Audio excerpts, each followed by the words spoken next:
रुपए कैश बरामद किए गए हैं। अभी भी नोटों की गिनती जारी है। 5 दिनों से आयकर विभाग की टीम नोटों की गिनती कर रही है। आयकर विभाग की 9 टीम और कई बैंकों के साथ 80 अधिकारी 24 घंटे नोटों की गिनती कर रहे हैं। इसके अलावा अलग अलग विभागों के 200 कर्मचारी मौजूद हैं।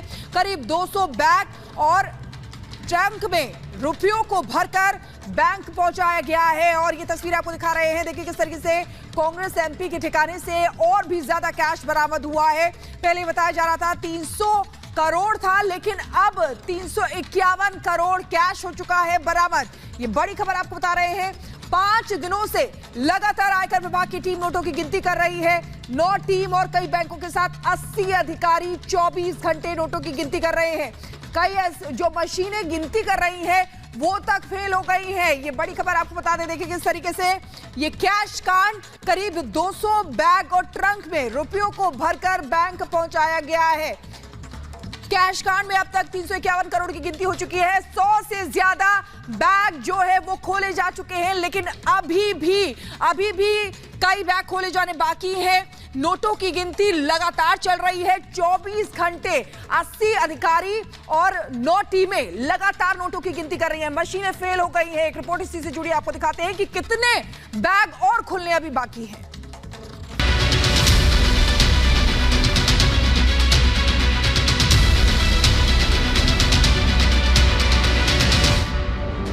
कांग्रेस सांसद धीरज साहू के ठिकानों पर नोटों की गिनती का काम 5वें दिन भी जारी है। इनकम टैक्स की रेड के बाद उनके ठिकानों से बरामद हुए बेहिसाब नोटों की गिनती 5वें दिन भी पूरी नहीं हो सकी।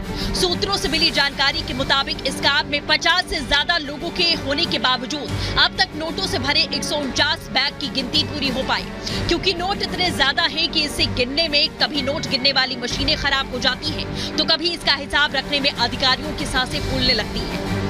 हालांकि बताया जा रहा है कि शायद आज देर रात तक नोटों की गिनती का काम पूरा हो जाएगा, लेकिन नोटों ने बाकी बंडलों को देखकर कोई भी इसका ठीक ठाक अंदाजा लगाने की स्थिति में नहीं है। अभी कांग्रेस के राज्यसभा सांसद धीरज साहू की काली कमाई का पूरा हिसाब खुलकर सामने भी नहीं आया कि धीरज साहू पर चारों तरफ से मुसीबत टूट पड़ी। एक तरफ बीजेपी ने इसे बड़ा मुद्दा बना दिया, तो दूसरी तरफ बैकफुट पर घिरी उनकी अपनी ही पार्टी कांग्रेस ने उनसे किनारा करना शुरू कर दिया है। कांग्रेस पार्टी का इस मामले से कुछ लेना देना नहीं है।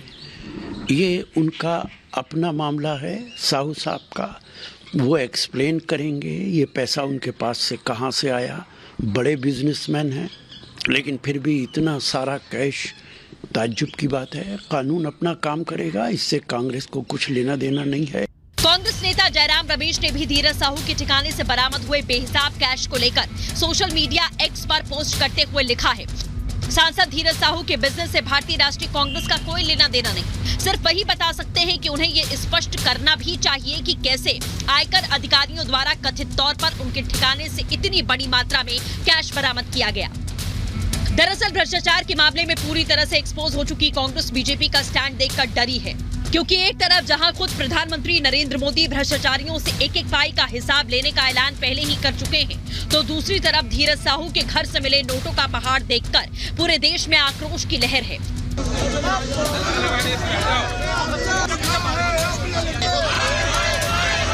इसी कड़ी में गृह मंत्री अमित शाह ने भी कांग्रेस पर जमकर निशाना साधा। उन्होंने धीरज साहू के घर से बरामद हुए पैसों का हिसाब कांग्रेस से मांगते हुए कहा कि इस मामले में कांग्रेस की चुप्पी काफी कुछ कहती है। कांग्रेस का मौन तो हमें समझ में आता है, क्योंकि इनकी फितरत ही भ्रष्टाचार की है। और मैं मानता हूं कि राहुल गांधी से लेकर इंडी अलायंस के सभी लोगों ने इसका जवाब देना चाहिए। अमित शाह ने इस मामले में इंडी अलायंस को भी लपेटे में लिया। उन्होंने कहा कि विपक्षी गठबंधन की इस मामले पर चुप्पी काफी कुछ कहती है। उन्होंने इंडी अलायंस पर सीधा हमला बोलते हुए कहा कि इससे पता चलता है कि क्यों विपक्षी गठबंधन एजेंसियों को दुरुपयोग का आरोप लगाकर पीएम मोदी के खिलाफ में अभियान चला रहा था। ये तो बड़ा आश्चर्य है, आजादी के बाद किसी भी दल के सांसद के घर से इतनी बड़ी मात्रा में कैश नहीं पकड़ी गई होगी। कांग्रेस का मौन तो हमें समझ में आता है, क्योंकि इनकी फितरत ही भ्रष्टाचार की है।